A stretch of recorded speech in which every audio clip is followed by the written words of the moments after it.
हर हर महादेव। नमस्कार दोस्तों, आपका बहुत स्वागत है हमारे YouTube चैनल धर्म मुक्ति में।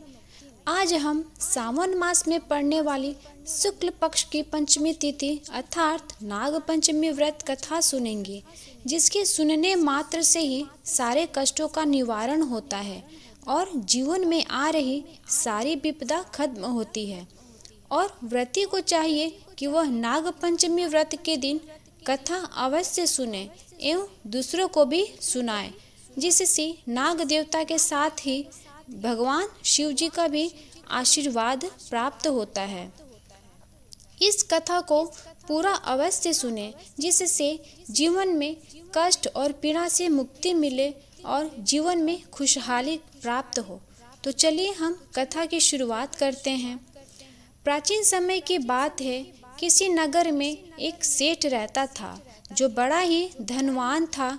उसके घर में किसी भी चीज की कमी नहीं थी तथा उस सेठ के 5 पुत्र थे। सभी का विवाह हो चुका था। 4 पुत्र की पत्नियां बड़े ही संपन्न घर से थीं।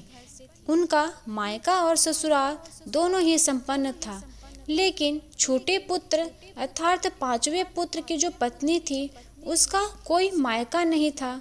सगे संबंधियों ने मिलकर उसका विवाह करवाया था तथा वहीं सेठ के घर में चारों बहुओं के घर से उनके भाई कपड़े, मिठाइयाँ, जेवर इत्यादि लाया करते थे, लेकिन छोटी बहू के यहाँ से कोई था ही नहीं, जिससे सेठ की पत्नी छोटी बहू को बहुत ही ताने देती थी और उसकी जेठानियाँ भी उसकी हंसी उड़ाती थी। लेकिन छोटी बहू स्वभाव से बहुत ही अच्छी थी, उस पर इन तानों का कोई प्रभाव नहीं पड़ता था। एक दिन बड़ी बहू सारी बहुओं को लेकर अन्न भंडार की ओर जाती है, अन्न की साफ सफाई करने। तभी वहां भंडार गृह में बोरे के नीचे एक सर्प दिखता है। सभी उसने मारने दौड़ते हैं तथा लेकिन छोटी बहू ने उन्हें रोक दिया और अपनी जेठानियों से कहा, दीदी यह तो बेजुबान जानवर है, इसका कोई अपराध नहीं है, इससे सर्प की जान बच जाती है। कुछ महीनों बीतने के बाद छोटी बहू के सपने में वही सर्प दिखता है तथा वह छोटी बहू से कहता है, आज मैं तुम्हारे कारण ही जिंदा हूँ, तुमने मेरी जान बचाई है, नहीं तो आज मैं जिंदा नहीं रहता। यह उपकार मैं जीवन में नहीं भूल सकता। मैं बहुत ही प्रसन्न हूँ, इसलिए तुम्हें जो चाहिए वो तुम मुझसे मांग लो। तभी छोटी बहू ने सर्प से कहा, वैसे तो मुझे किसी चीज़ की आवश्यकता नहीं है। मेरे जीवन में एक ही दुख है कि मेरा मायका नहीं है, ना ही कोई भाई है। हे नाग, अगर तुम मुझसे प्रसन्न हो तो तुम मेरे भाई बन जाओ। तभी सर्प ने छोटी बहू को अपनी बहन स्वीकार किया। कुछ दिनों के बाद सारी बहुएं अपने मायके जाकर फिर वापस आ गईं और आने के बाद वह छोटी बहू को ताने भी मारने लगी। हम तो अपने मायके गए और आ भी गए, लेकिन तुम कहाँ जाओगी, क्योंकि तुम्हारा कोई मायका ही नहीं है। तभी छोटी बहू को उस स्वप्न की बात याद आती है तथा उसने मन ही मन सर्प को याद किया। तभी वह सर्प मानव का भेष बदलकर छोटी बहू का भाई बनकर आ गया।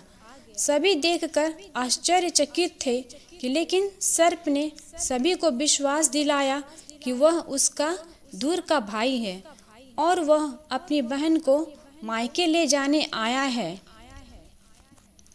तभी सेठ और उसकी पत्नी ने एवं सारे घर वाले मान जाते हैं और छोटी बहू को सर्प के साथ भेज देते हैं।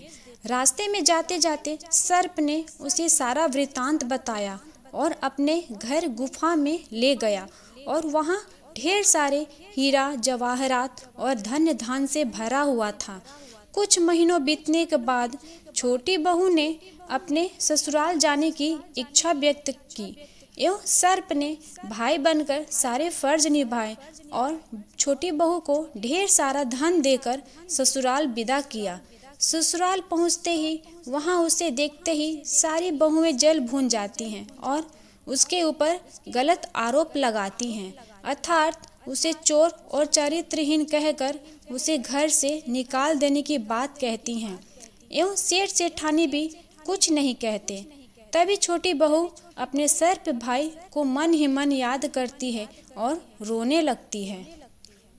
तभी सर्प तत्काल वहां उपस्थित हो जाता है और सबको अपना वास्तविक रूप दिखाता है और सभी घर वालों और सेठ सेठानी से कहता है कि किसी ने भी मेरी बहन पर गलत आरोप लगाया तथा अत्याचार किया तो वह तत्काल उन सभी को डस लेगा, जिससे सारे घर वाले भयभीत हो जाते हैं और उनके सामने सर्प की सच्चाई आ जाती है।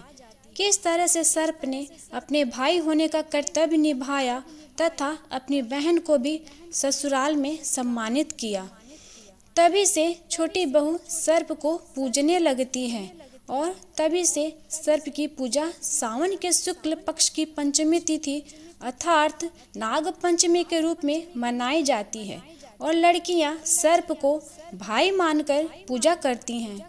दोस्तों, नाग पंचमी के दिन नाग देवता की पूजा करने से सर्पों के भय से मुक्ति मिलती है और कष्टों का निवारण होता है तथा धन्य धान्य की पूर्ति होती है। आपको यह कहानी कैसी लगी?